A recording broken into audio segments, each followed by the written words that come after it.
I'm extremely pleased and equally honored indeed that we're able to come together again in great numbers within the confines of this institution this morning to be part of our investiture ceremony, a month-long commemoration and celebration of the 50th anniversary of our beloved nation, Fiji's independence.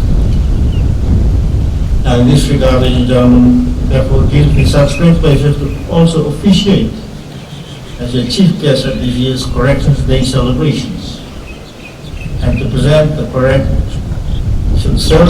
serving officers, both past and present, here this morning with this historical 50th Independence Commemorative Medal. But before this, may I commend and congratulate the parade commander, the men and women of the contingent for your smart turnout this morning. We have none of the informed. I can arrange. Well done from also certain that you have made Commander King, Command and Administration National Arms of the Correction Service, and your family, relatives and friends, equally proud to. The Arms of Correction Service institution mandated and obligated with the primary responsibility of administering retribution, deterrence, and rehabilitation in our beloved nation. I would like to commend and congratulate each and every one of you for your unwavering commitment and fortitude in the performance of your duties. And thank you also for the manner in which you and your predecessors, some of whom will be receiving or you just received your awards, and some I had the honor of presenting them with the awards some days ago. You have remained resolute and loyal in supporting our government and our people over the years to this historic and important milestone in our history since independence. As a young and developing nation, we've had our fair share of challenges over the years since independence, as you all know. But with Almighty God's love and blessings, we have weathered the storms to date. We've come a long way. Now, as members of the disciplined force, we must maintain the trust and confidence of our people at all times. And as your president, head of state, I charge you with this responsibility. It's a big ask. I have every confidence that you will rise to the challenge. Now, ladies and gentlemen, at this juncture, please allow me to commend and thank Dr. Panisi Kandriate, the chairperson of the college, one and her dedicated and hardworking team over these past weeks for strictly adhering to my request, for they have done exactly that and more.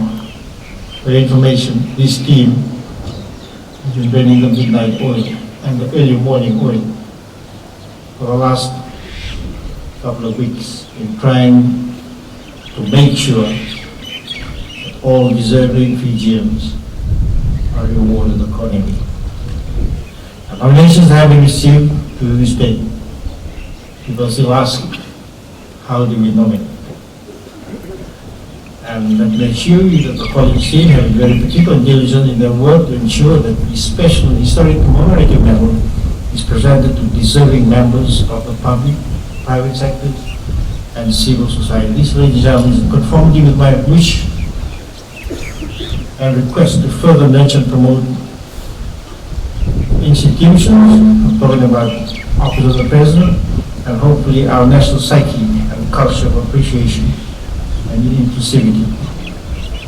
As I reminded those who have been presented with their medals over the last 3 weeks, their families and friends, during the early investitures, that on the 1st of October, about 3 weeks ago, my staff and I, accompanied by the commander, I have met Commissioner of Police, some senior military government officials. We went across to Levuka where they were starting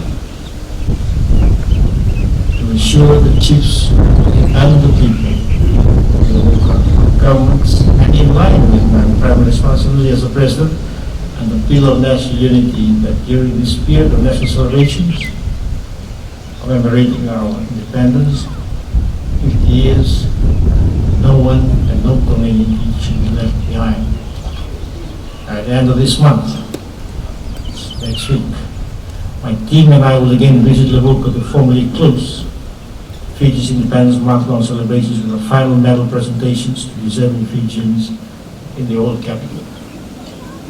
Ladies and gentlemen, as you can understand that inevitably the present COVID-19 pandemic has had a profound effect on our national plan to commemorate in style. But this is not going to dampen our spirit.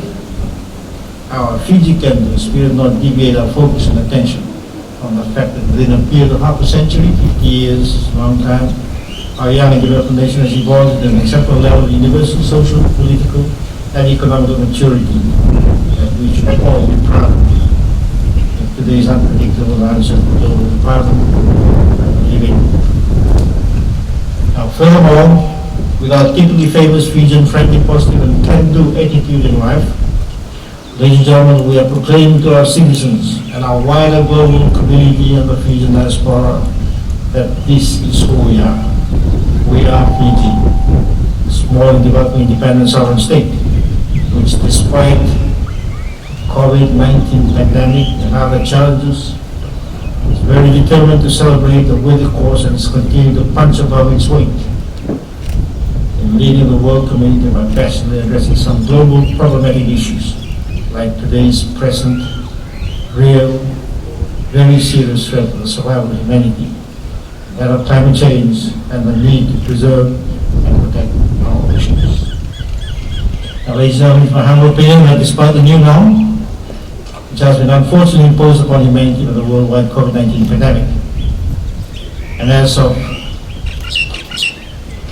this week, sadly we have another confirmed case, but we can still rejoice and celebrate certain events in life, like our 50th anniversary independence celebrations, by remaining positive and firm in our faith in the Almighty that our beloved Fiji is blessed as a nation and people. We should be forever grateful, hopefully embrace the future together, and believe that the next 50 years and beyond, the journey will be peaceful and equally prosperous. And ladies and gentlemen, since the beginning of this month, our beloved nation has welcomed the government's proposal to celebrate this time. And this was highlighted 2 weeks ago with a fine parade and reception that we had. And for those of you who attended those events, I'd like to take this opportunity to thank you for gracing the occasions with your presence. Now, 50 years is indeed a long time in one's life, and we've come a long way as a country and people since independence to claim our rightful place in our global community as a responsible and respectable developing independent sovereign state, which is proud of its achievements and contributions regionally and internationally. 25 years ago, on Independence Day, about 755 individuals were awarded a similar commemorative medal, and we look forward to celebrating our Diamond Jubilee of Independence in style too. Some of us who are long in the teeth and the tooth may not be around. For the sake of you, our young people, I hope that you will remember the events of the last couple of weeks, and that you will share with me the same proud and patriotic feeling that we belong to a nation which cares for its people and rewards them accordingly for their individual and collective efforts at nation building. In celebrating Fiji's 50th anniversary event, we've shown the world community that we are a resilient people, we are a strong people, we are a caring people. We are united, and collectively we are confident that with Almighty God's continued guidance and blessings, Fiji is destined to achieve more great things in the next 50 years to come. And now, ladies and gentlemen, congratulations once again to the recipients, and I look forward to the next couple of days in which my staff and I will be presenting deserving Fijians with their medals. Nasa valeu da negócio, thank you all, and God bless.